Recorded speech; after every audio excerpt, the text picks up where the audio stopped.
لله والصلاة والسلام على رسول الله ومن تبعهم بإحسان إلى يوم الدين.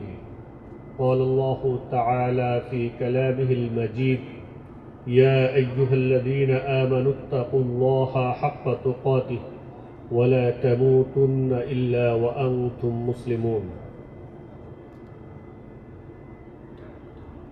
আপনারা কেমন আছেন? যদিও আমি কিন্তু আপনাদেরকে দেখতে পাচ্ছি না তেমন একটা, লাইট সব আমার দিকে, আপনারা অন্ধকারে আছেন। ঠিক আছে, আয়োজকদের দৃষ্টি আকর্ষণ করব, আমরা সামনে থেকে আয়োজনের এই সকল ব্যাপারগুলোকে ইনশাআল্লাহ খেয়াল রাখবো, ঠিক না? ইনশাআল্লাহ ভাইরা অনেক কষ্ট করেছেন, অনেক পরিশ্রম করেছেন। এটা একটা টেকনিক্যাল ব্যাপার, আমি জানি না হয়তো এর আগে এভাবে আয়োজন করা হয়েছে কিনা, তাহলে হয়তো এটা নিয়ে আমরা কিছু কথাবার্তা বলবো ইনশাআল্লাহ, কিছু কথা শুনতে চাই। দেখুন, কেন আমাদের পশ্চিমা সভ্যতার দ্বিচারিতা, দ্বিমুখিতা, এটা জানা দরকার। এটা একটা ব্যাপার না? কেন আমরা জানবো? তারা তো আমাদের দেশ থেকে অনেক দূরে, আপনার হাজার হাজার মাইল দূরের অবস্থিত কিছু দেশ, সাম্রাজ্য, কিন্তু তাদের ব্যাপারে আমাদেরকে জানতে হবে কেন, কেন তাদের দ্বিচারিতা, দ্বিমুখিতা, এই বিষয়গুলো নিয়ে আমাদেরকে কথা বলতে হবে। দেখুন, আজকের এই 2024-এর বাংলাদেশের একেবারে প্রত্যন্ত অঞ্চলের ধরেন আপনার সেই রংপুর, কিংবা আপনার একেবারে দিনাজপুর, কিংবা আপনার একেবারে দক্ষিণবঙ্গ, একেবারে প্রত্যন্ত অঞ্চলের কোনো এক গ্রামে একান্ত দরিদ্র পরিবারের ছোট্ট মেয়ে করিমন, তার আজকের মন খারাপ। আজকের বলতে আমি বোঝাচ্ছি ঈদের আগের দিন তার মন খুব খারাপ। কেন? কারণ এই ঈদে সে একটা জিন্সের প্যান্ট এবং একটা টি শার্ট কিনতে চেয়েছিল, কিন্তু তার বাবা এটা তাকে হয় কিনে দিতে পারেনি, অথবা তিনি কিনে দিতে চাননি। দুটো যে কোনোটা হতে পারে। এমন ঘটনা কি আমাদের দেশে ঘটে কি ঘটে না? ঘটে।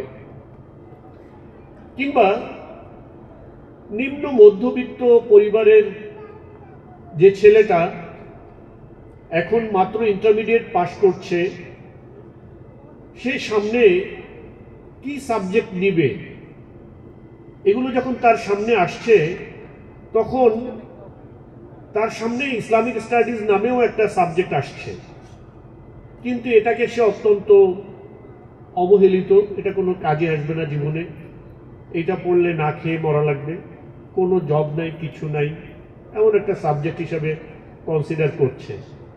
হয় কি হয় না? হ্যাঁ, আচ্ছা। কিংবা সদ্য ঢাকা বিশ্ববিদ্যালয় কিংবা দেশের কোনো বিশ্ববিদ্যালয়ে পা দেওয়া তরুণ যুবক কয়েকদিন বিশ্ববিদ্যালয়ের বারান্দায় হাঁটাচলা করে, কয়েকদিন ক্লাস করে বলছে দ্যার ইজ নো গড, স্রষ্টা বলতে কেউ নেই। এমন ঘটনা ঘটে কিনা? কিংবা আমাদেরই কোনো বোন যখন তার প্রথম বয়সে বিয়ের প্রস্তাব এসেছিল, কিন্তু এত অল্প বয়সে বিয়ে দেওয়াটা, এটা কি মোটেও ভালো কাজ? 18-20 বছর বয়সে, এই বয়সে কি বিয়ে করা যায়? এটা বলে যে মেয়েটা বিয়ের প্রস্তাব প্রত্যাখ্যান করলো।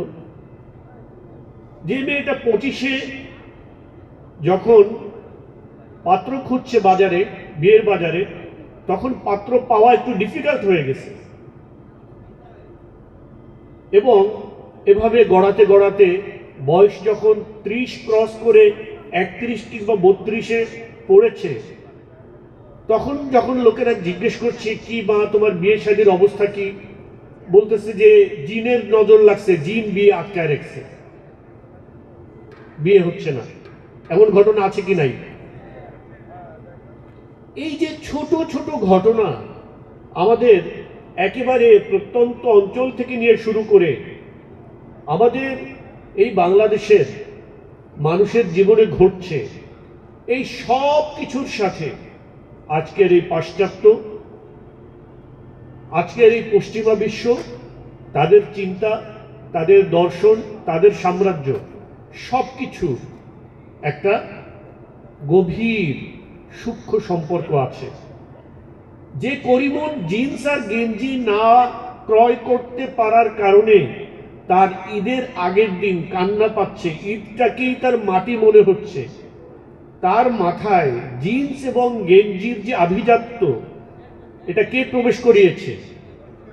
এই পশ্চিম। বুঝতে পেরেছেন?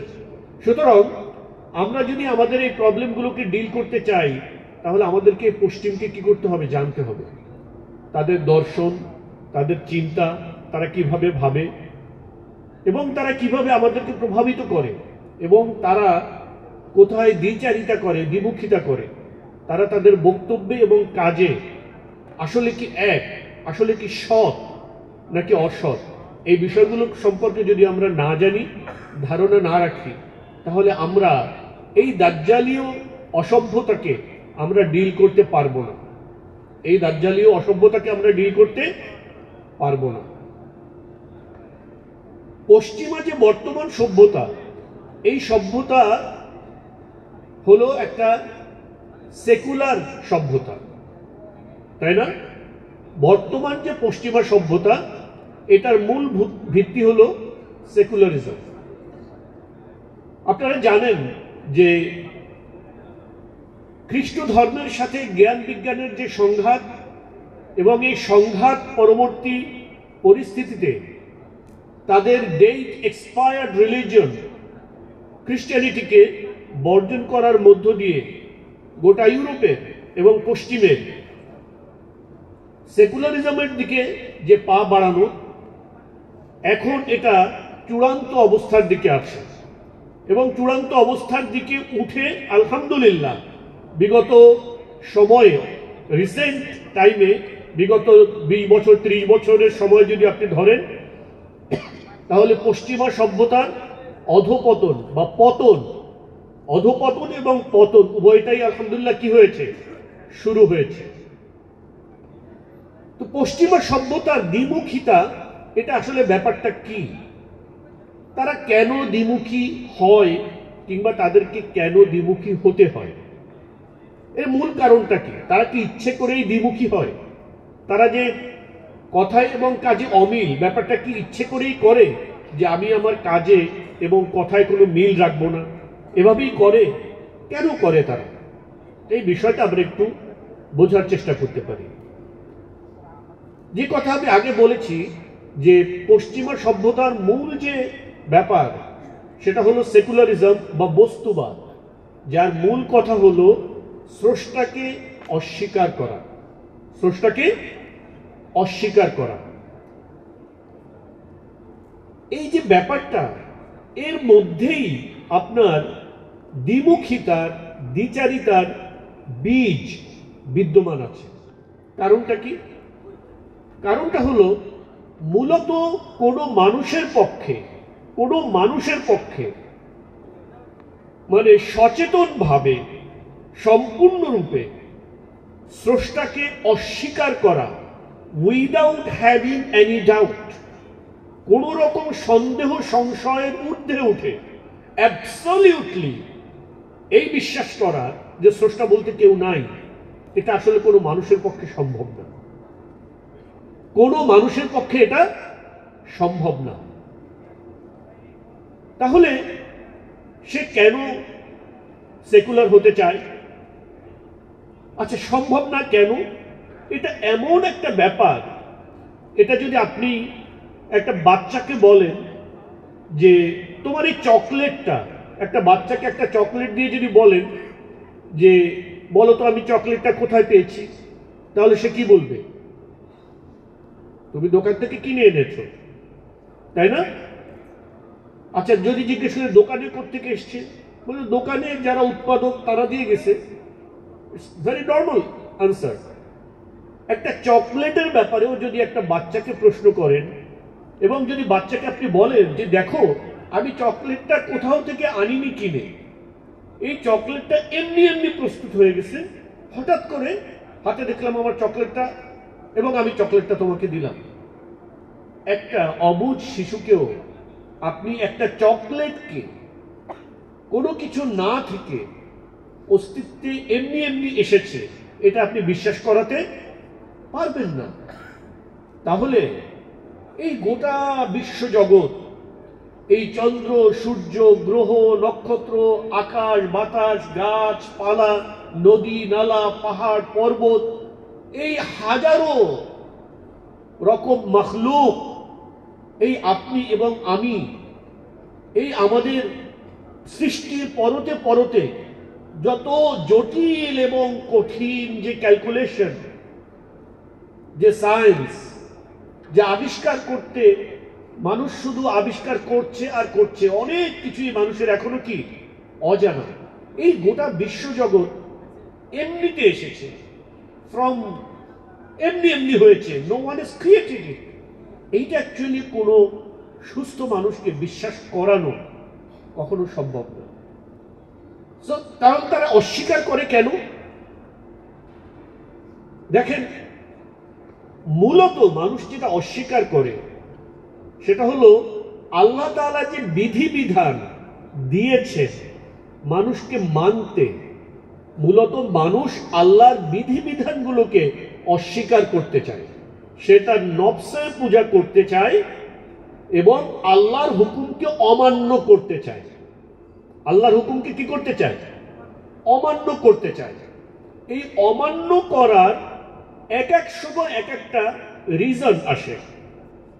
আপনি ধরেন, মক্কায় রাসূল সাল্লাল্লাহু আলাইহি সাল্লাম যখন দাওয়াত দিয়েছিলেন, তখন কোন কাফিররা কি তারা বলেছিল যে আল্লাহ বলতে কেউ নাই, তোমাকে আবার কে পাঠাইলো? আল্লাহ রসুলকে এই কথা কি কেউ বলেছিল? না, নো ওয়ান ডিনাইড। তাদের কেউ এটা অস্বীকার করেনি যে আল্লাহ আছে। তারা কি বলতো? তারা মূলত বলতো আখিরাত নাই, এটা ছিল একটা। তারা আখিরাত নাই এটা তারা বলতো। আইযা মিতনা ওয়া কুননা তুরাবান ওয়া ইযামান আইন্না লামাবউসুন। তারা বলতে আমরা মারা যাব, আমরা সবকিছু হাড্ডি গলে পচে যাবে, আমরা আবার জীবিত হব। ঠিক আছে, তো তারা যখন জিজ্ঞেস করলো যে মাইয়ুহিল ইযাম ওয়া হিয়া রামীম, সূরা ইয়াসিনের ভিতরে শেষের দিকে আসছে, তারা যখন জিজ্ঞেস করলো কে এগুলোকে আবার জীবন দিবে যখন সেটা এক গলে পচে নিঃশেষ হয়ে যাবে, তখন আল্লাহ তাআলা জবাব দিলেন, কুল ইউহয়িহাল্লাযী আনশাআহা আউওয়ালা মাররা। তুমি বলো তিনি এগুলোকে আবার জীবন দিবেন যিনি এগুলোকে প্রথমবার সৃষ্টি করেছেন। অহুয়া বিকুল্লি খালকিন আলীম, তিনি তার সকল সৃষ্টি সম্পর্কে সম্যক অবগত।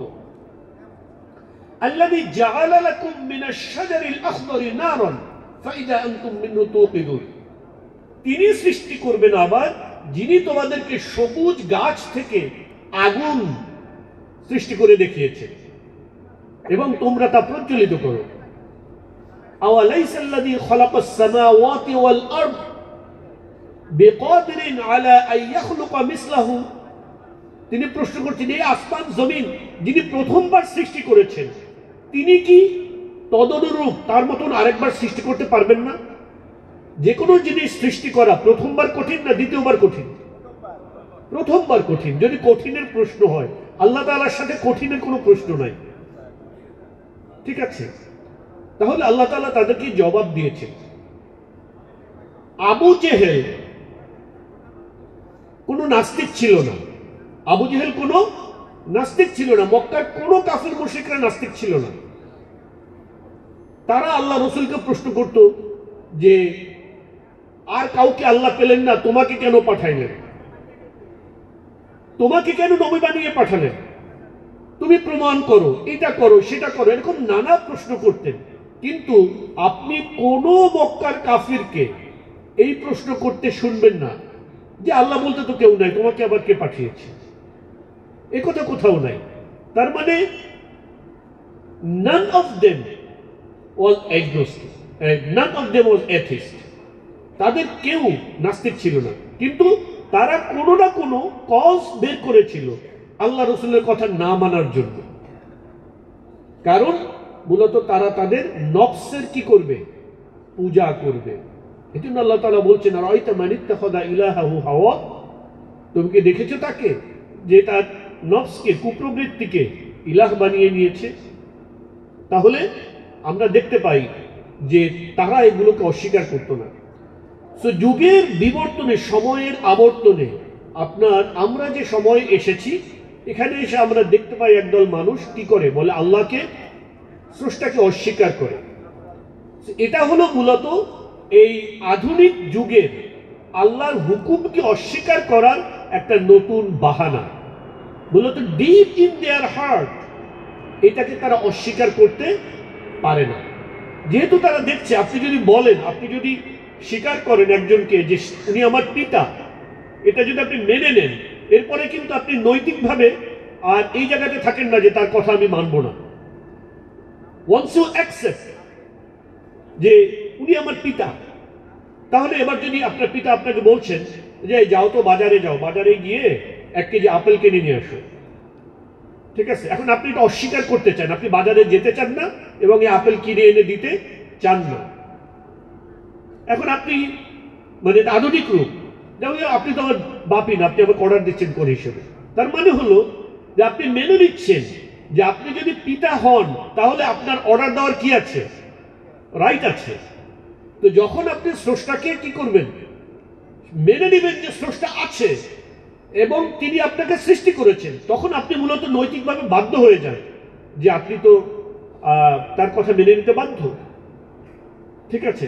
তো এটা একটা আধুনিক যুগ, আপনি অস্বীকার করতে পারছেন না কিন্তু আপনার মানতেও আপনি চাচ্ছেন না, তখন আপনাকে কোনো একটা এমন একটা বাহানা খুঁজে বের করতে হচ্ছে যেটার দ্বারা আপনি মূলত আল্লাহর হুকুমটাকে কি করতে পারেন, এসকেপ করতে পারেন। এবং আল্লাহর হুকুমকে এসকেপ করার এই আধুনিকতম রূপ হলো কি, সেকুলারিজম। এটা হলো পশ্চিমা বস্তুবাদ।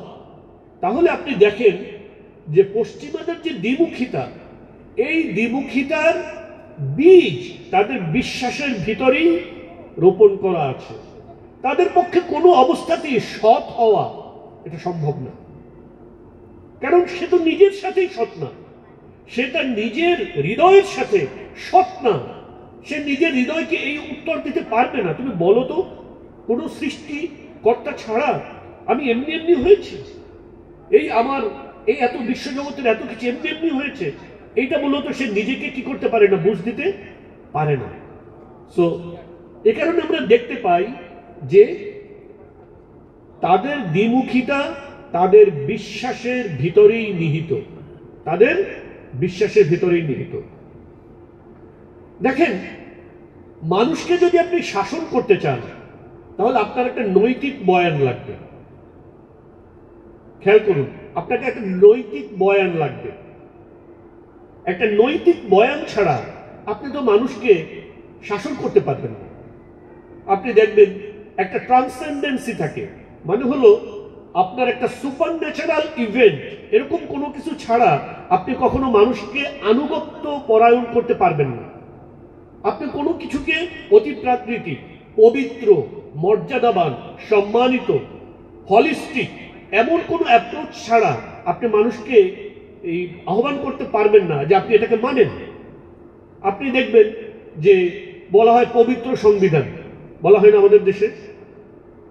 পবিত্র কেন সংবিধান? ওয়াই? এটা পবিত্র কেন, মানে বেসড অন হোয়াট? আপনাদের এই ক্লেম, এটা পবিত্র কেন? কোন জিনিসের কারণে একটা জিনিস পবিত্র হয়? কি এটাকে অজু ছাড়া ধরা যাবে না? হ্যাঁ, বাংলাদেশের সংবিধানকে অজু ছাড়া ধরা যাবে না? তাহলে অপবিত্র মানে কি? ধরেন আপনি সেটা পড়ে আছে একটা বই ছাড়া, ঠিক আছে, পড়ে আছে, মানে এটার বিশেষ মর্যাদা কেন? আসলে কোনো মর্যাদা এটার নাই, কিন্তু you want people to follow this constitution, সুতরাং আপনাকে কি বলতে হচ্ছে? পবিত্র সংবিধান। হ্যাঁ, আপনি দেখেন বস্তুগত দিক থেকে আপনি বলছেন যে মানুষ মারা গেলে, অ্যাকর্ডিং টু সেকুলারিজম, আপনি বলছেন মানুষ মারা গেলে তো আর কিছু নাই। সো আপনি তার মাজারে গিয়ে আপনি আপনার শহীদ মিনারে গিয়ে তার কবরে গিয়ে আপনি ফুল দিচ্ছেন? Why? It's a meaningless ritual. এটার দ্বারা তার কোনো লাভ হচ্ছে না।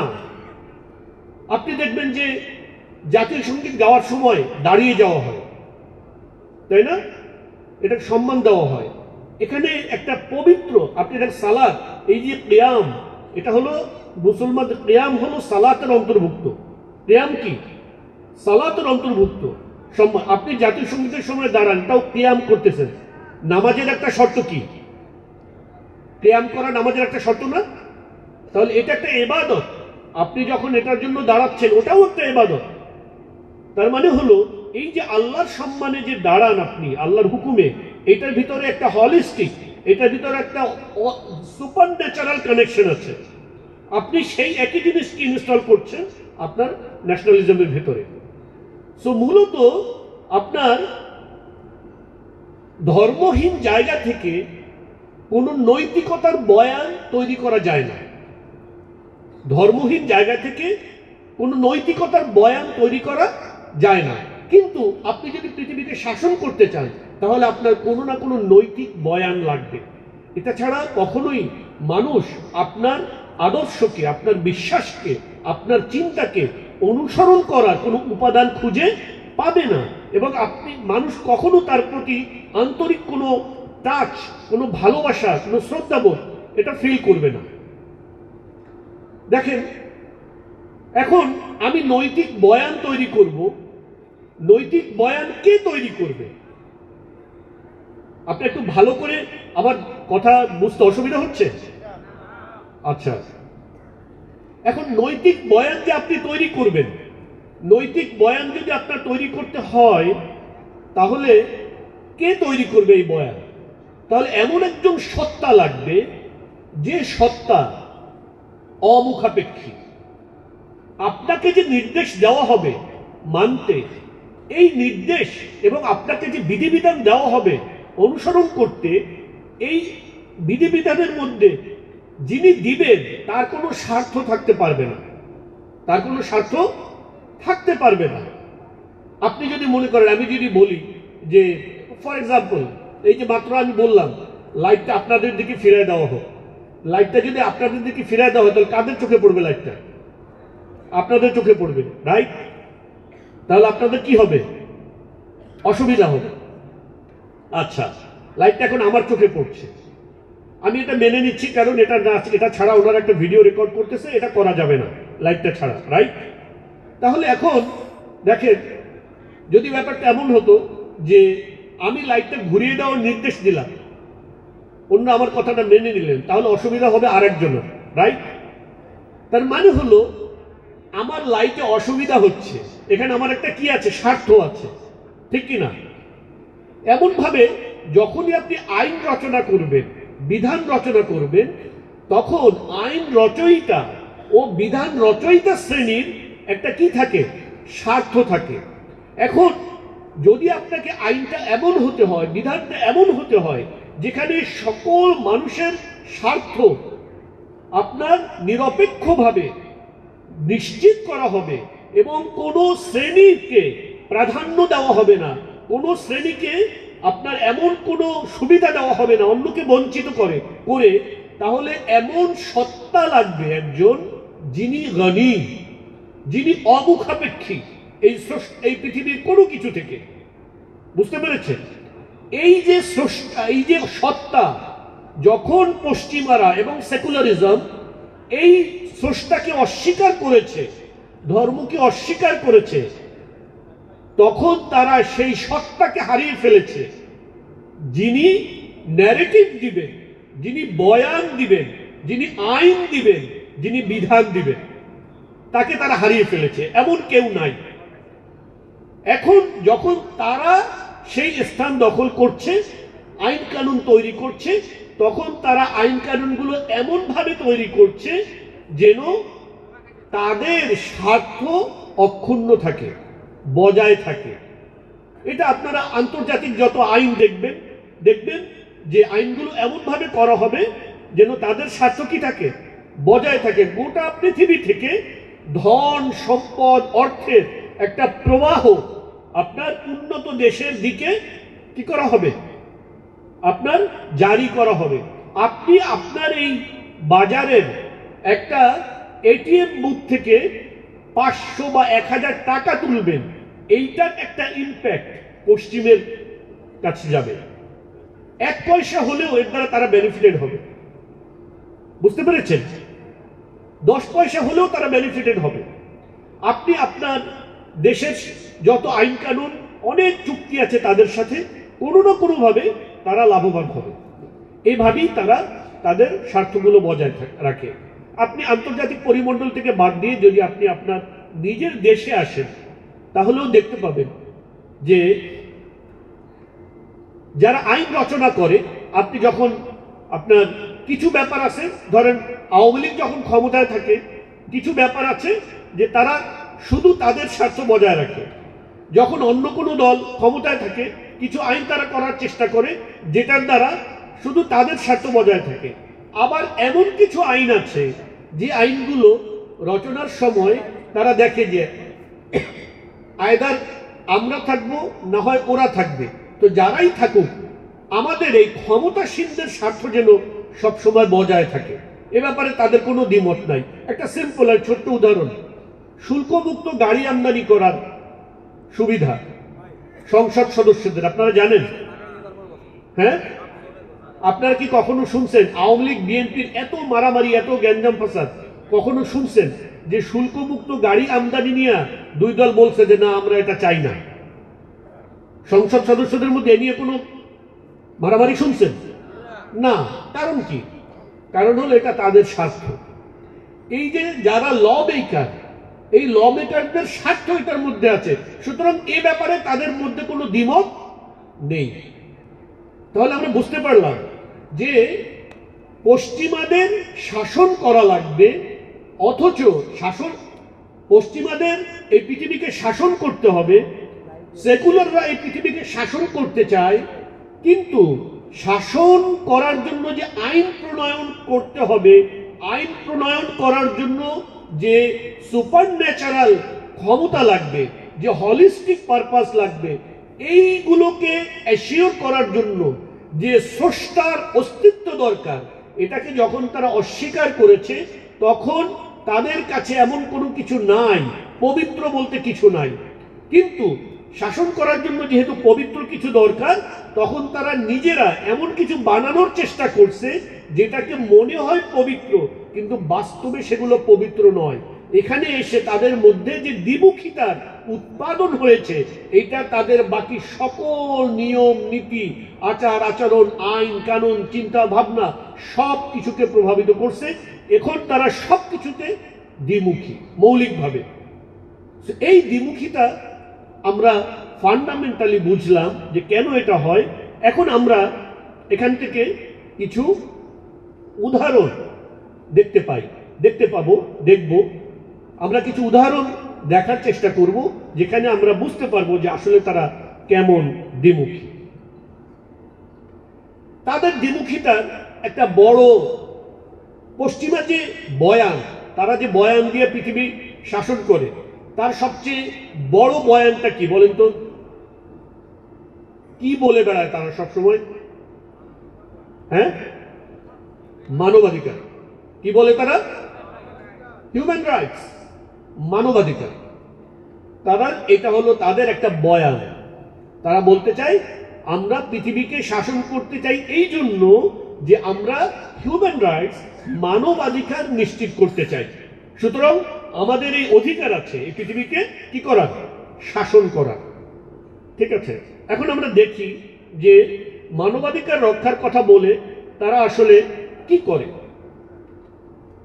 মানবাধিকারের কথা যদি আমাদেরকে বলতে হয়, মানে মানুষের অধিকার অর্থাৎ আপনি মানুষের উপরে অন্যায়ভাবে কোনো মানে কাউকে মারতে পারবেন না, কাউকে হত্যা করতে পারবেন না, কোনো ডিসক্রিমিনেশন করতে পারবেন না, সকলের সমান অধিকার থাকবে। এগুলোই তো মানুষের অধিকার, তাই না? তার বাঁচার অধিকার থাকবে, তার লেখাপড়া করার অধিকার থাকবে, তার কথা বলার অধিকার থাকবে। এগুলোর সাব হেডিং আছে।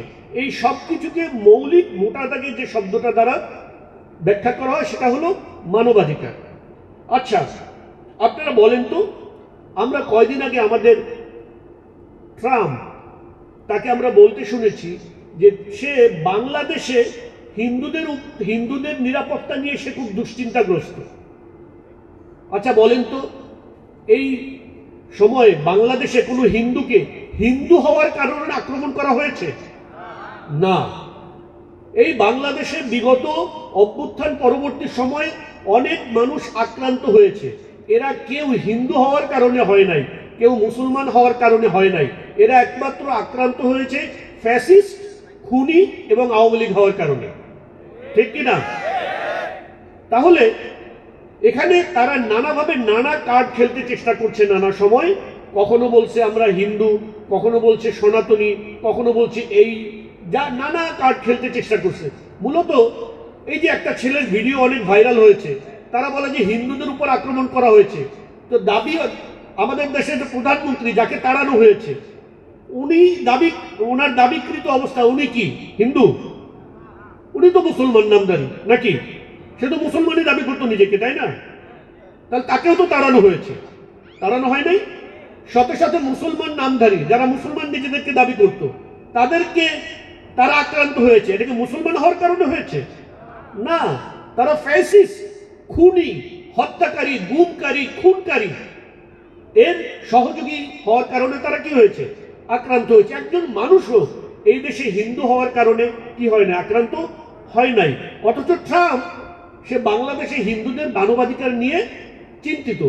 অথচ আপনাদের চোখের সামনে আপনারা জানেন যে গাজাতে একেবারে অফিসিয়ালি এই কয়দিনের আগের রিপোর্ট অনুযায়ী আপনার নিহতের সংখ্যা হলো 43,061 জন। 43,061 জন। এর ভিতরে নিখোঁজ 1,01,203 জন এবং 10,000-এর বেশি মানুষ, 10,000-এর বেশি বাড়িঘর এবং 10,000-এর বেশি মানুষ নিখোঁজ, যাদের কোনো খোঁজ নাই, তারা বেঁচে আছেন না মৃত। এবং কমপক্ষে 88,868-টির উপরে স্থাপনা ধ্বংস করা হয়েছে গাজায় নির্মমভাবে বোমা হামলা করে।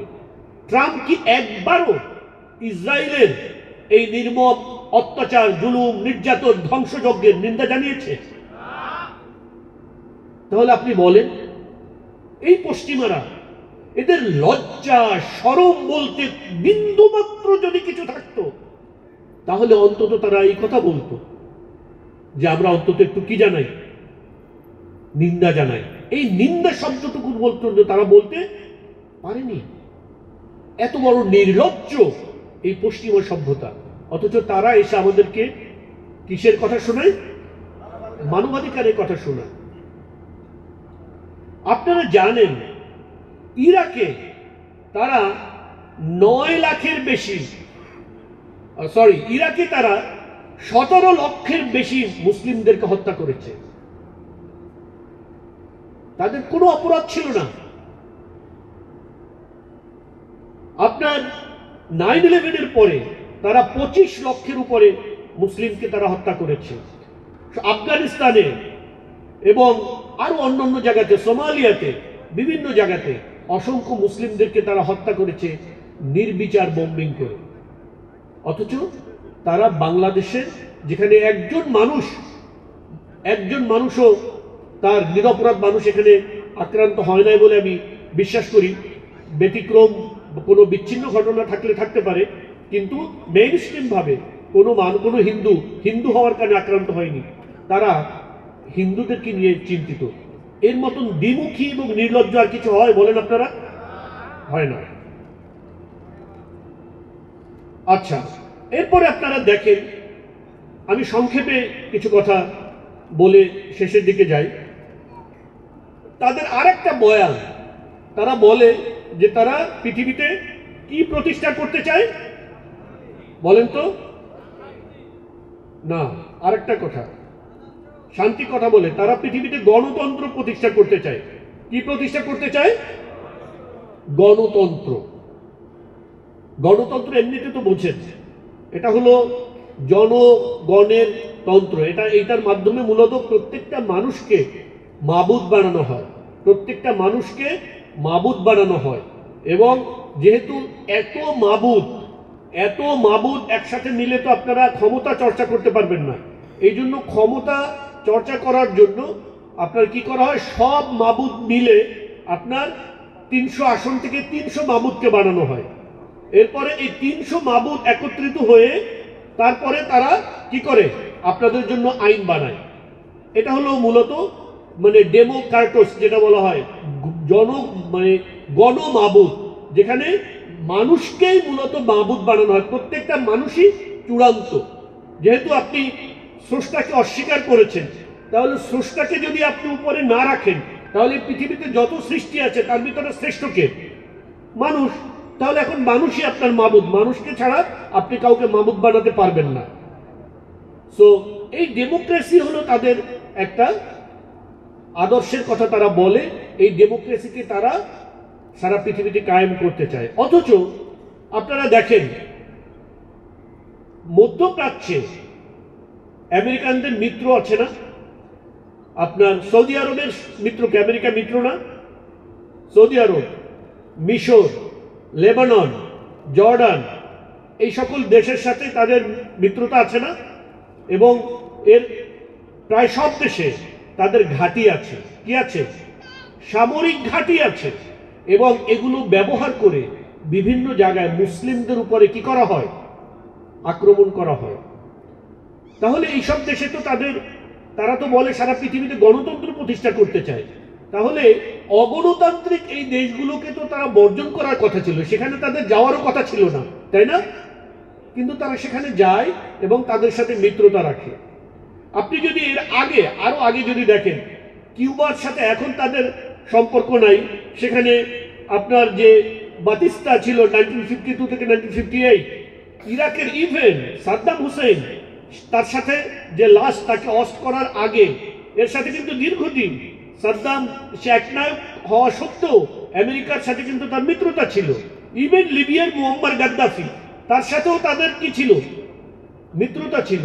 কিন্তু যখন তারা তাদের মিত্রতা যখন তারা বুঝছে যে তারা তাদের স্বার্থের বিরুদ্ধে গেছে, তখনই তারা তাদেরকে কি করেছে? অস্ট করেছে, তাদেরকে তারা উৎখাত করার চক্রান্ত করেছে। সো মূলত তাদের যে ডেমোক্রেসি, এটা হলো আপনাদেরকে ধোঁকা দেওয়ার একটা বুলি মাত্র, ধোঁকা দেওয়ার একটা বুলি মাত্র। এটার দ্বারা আপনাদেরকে বোঝানো যায়, আপনাদেরকে একটা আপনি যদি একটা কি বলে খরগোশকে দৌড় দেওয়াতে চান, তাহলে তার সামনে কি ঝুলাতে হবে? ক্যারট। তার সামনে কি ঝুলাতে হবে? মূলা যদি আপনি দেখাতে পারেন, তাহলে আপনাকে খরগোশকে কি করানো যায়? দৌড় দেওয়ানো যাবে। তো আপনাদেরকে তারা বুঝিয়েছে যে ডেমোক্রেসি হলো তোমার শাসন, এখানে তুমি ভোট দিবা, তুমি শাসন নির্বাচন করবা, তুমি এখানে ক্ষমতাশীল, তোমার জনগণের শাসন। এরকম নানা গাল ভরা বলি আমাদেরকে শুনিয়ে তারা আমাদেরকে কনভিন্স করেছে যে গণতন্ত্রের মাধ্যমে তোমাদের কি আসবে? মুক্তি আসবে। নাউজুবিল্লাহ মিন যালিক। সো এই কথা শুনিয়ে তারা আমাদেরকে কনভিন্স করে আমাদের দেশে এই গণতন্ত্রের কথা বলে।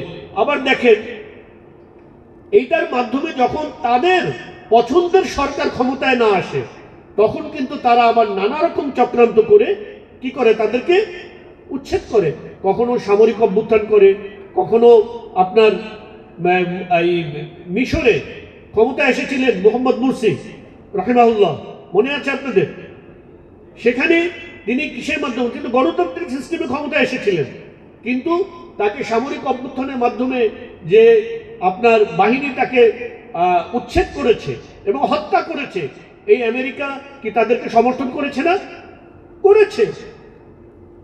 সুতরাং আমরা যে দেখি তারা গণতন্ত্রের কথা বলে, এটাও তাদের কেবল একটি মুখের বুলি। মূলত এর দ্বারা তারা আমাদেরকে ধোঁকা দিতে চায়। আপনি দেখবেন তারা বলে শিশু অধিকারের কথা বলে। আপনার কিছুদিন আগে মনে আছে যে জার্মানিতে একটা বাচ্চা তার স্কুলে LGBTQ বিরুদ্ধে কথা বলেছিল, মনে আছে? এবং এই শিশুকে আপনার তারা জিজ্ঞেস করেছে যে তোমাকে এই কথা কে শিখিয়েছে। তখন শিশুকে বলেছিল যে তার পিতামাতা তাকে এই কথা শিখিয়েছে। তখন তারা এই পিতামাতার কাছে এই শিশু এখন আর নিরাপদ নয়, কারণ এই শিশুকে তার পিতামাতা এলজিবিটিকিউর এই নোংরা সমকামিতার বিরুদ্ধে কথাবার্তা বলা শিখিয়েছে। এই জন্য তারা শিশুকে পিতামাতা থেকে বিচ্ছিন্ন করে জোরপূর্বক তারা তাকে পুলিশ কাস্টডিতে নিয়ে গিয়েছিল। মনে আছে আপনাদের? এটা হলো তাদের শিশু অধিকার, এটাই তাদের শিশু অধিকার। তারা গাজাতে আপনার 16,000-এর উপরে শিশু হত্যা করেছে, 16,000-এর উপরে শিশু হত্যা করেছে তারা গাজাতে। অথচ তারা আমাদেরকে শিখায় শিশু অধিকার। ইরাকে 9 লক্ষ শিশু হত্যা করেছে, যেখানে তারা জীবন রক্ষাকারী ওষুধ যেগুলোর না যাওয়ার কারণে হাসপাতালে কাতরাতে কাতরাতে শিশুরা মারা গিয়েছে।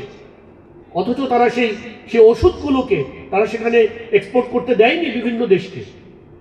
তারা আমাদেরকে বলে শিশু অধিকারের কথা। আপনি বলেন এই পৃথিবীতে যত শিশু পর্নোগ্রাফি আছে, অত্যন্ত নোংরা, কুৎসিত, বিভৎস শিশুদেরকে দিয়ে নোংরা যৌনাচার করে সেগুলোকে ভিডিও করে তারপরে সেটা দিয়ে টাকা ইনকাম করা হয়। এই নোংরা জন্তু জানোয়ারের এই কাজ এটা পশ্চিমারা করে, আর তারা মুখে শিশু অধিকারের কথা বলে। আপনি যদি দেখেন তাহলে দেখতে পাবেন যে অনেক ওয়েবসাইট আছে, যে ওয়েবসাইটগুলোতে এই নোংরা পর্নোগ্রাফিগুলোকে হোস্ট করা হয়। আর এই যত ওয়েবসাইটগুলো হোস্ট করা হয় তার মধ্যে আপনি দেখেন ম্যাক্সিমাম হলো আপনার এই ইউরোপ আমেরিকাতে।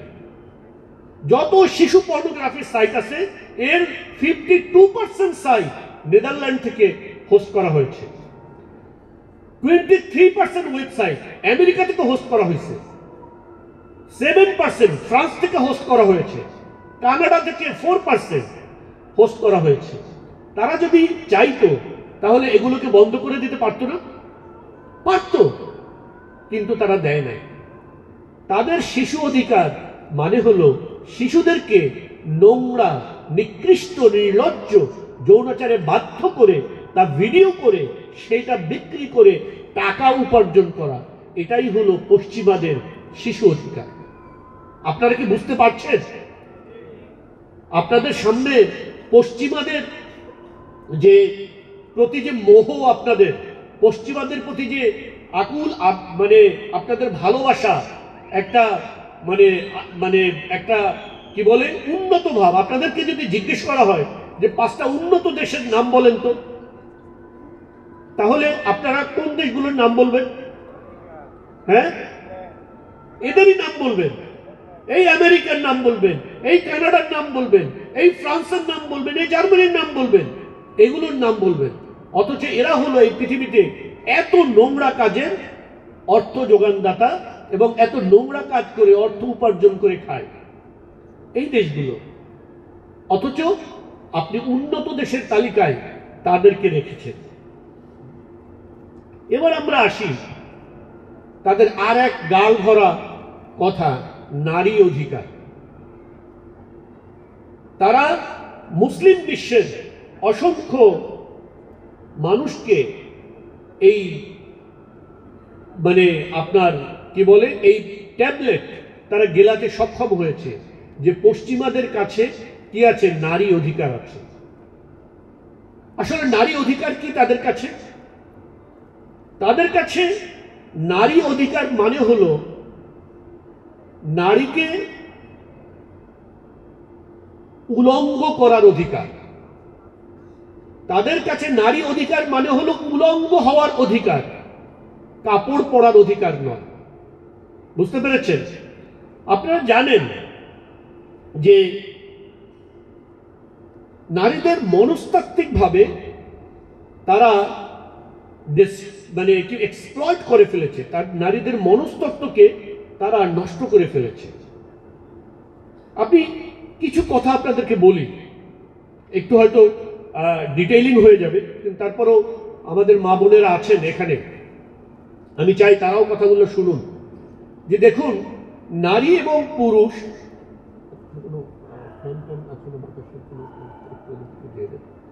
আপনার নারী এবং পুরুষের শারীরিক এবং মানসিক একটা গঠন আছে। নারী এবং পুরুষের শারীরিক এবং মানসিক গঠনের ভিতর একটা কি আছে? পার্থক্য আছে।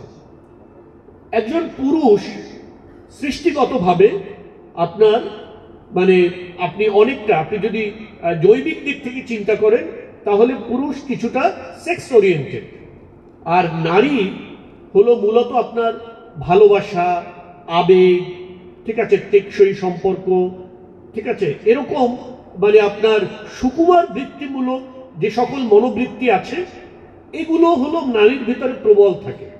আপনি যদি ধরেন যে একজন মানে পুরুষ যখন একজন নারীর সঙ্গের কথা চিন্তা করে তার মাথায় প্রথম আসে যৌনতা, কিন্তু একজন নারী যখন একজন পুরুষের সঙ্গ চিন্তা করে তখন তার মাথায় প্রথম আসে হয়তো তার হাত ধরে সে সূর্যাস্ত দেখবে, সমুদ্রের পাড়ে হাঁটবে, কিংবা বিকেলে আপনার সকালবেলা খালি পায়ে শিশিরে হাঁটবে, এই ধরনের রোমান্টিক বিষয়গুলো তার মাথায় আসে।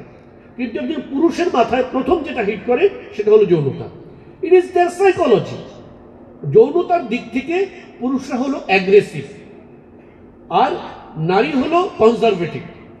এটা আল্লাহ তাআলার সৃষ্টির ভিতরে একটা অত্যন্ত চমৎকার মেকানিজম। এর মাধ্যমে আল্লাহ তাআলা এই মানুষের ভিতরে, মানুষের সমাজের ভিতরে একটা ব্যালেন্স আল্লাহ তাআলা মেনটেন করে রাখছেন, ঠিক না?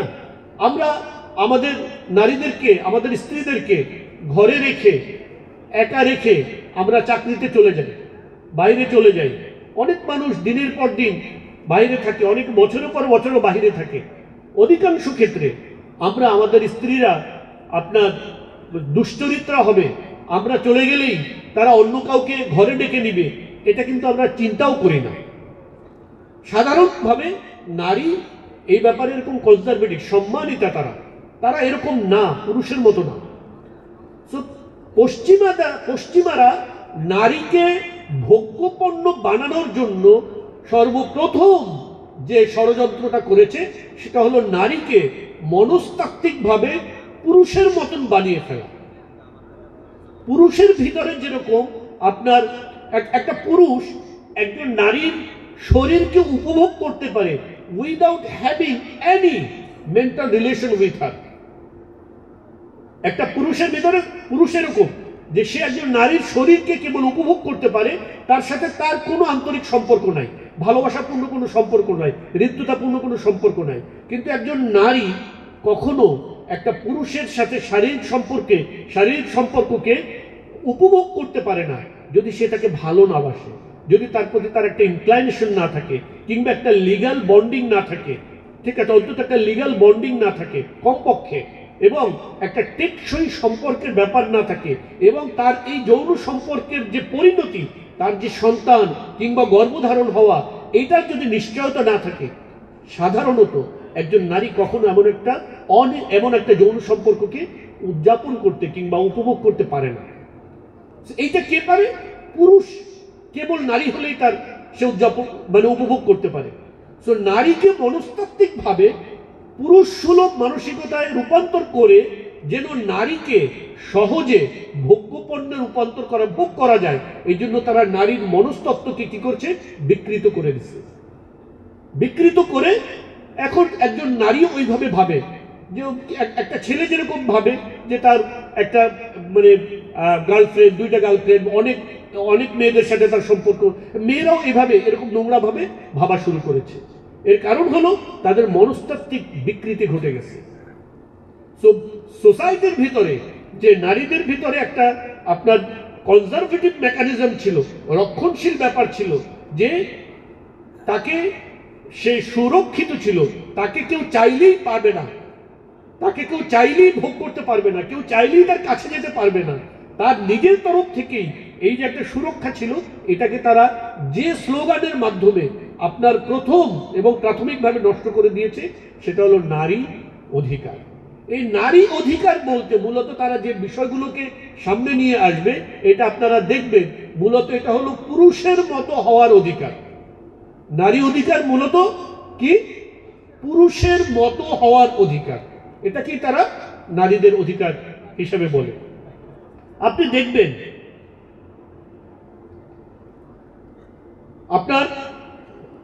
আমরা একটু আগে যে একটা তথ্য আপনাদেরকে দিয়েছিলাম, আপনি দেখেন এভাবে যখন তারা নারীদের মনস্তত্ত্বকে ধ্বংস করে দিতে পেরেছে এবং নারীকে অবাধে তারা ভোগ করতে পেরেছে, তখন তাদের পরিণতি কি হয়েছে?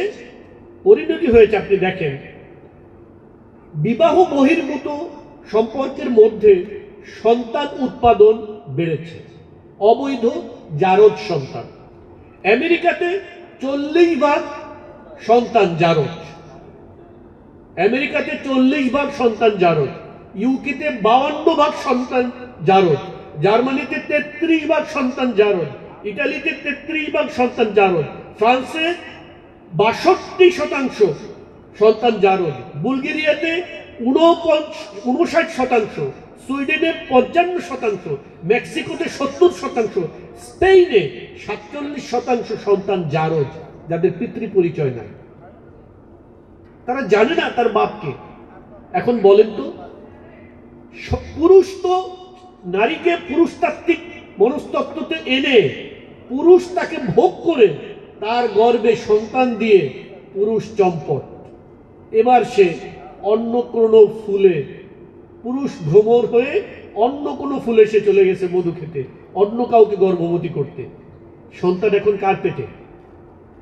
কার গর্ভে? নারীর গর্ভে।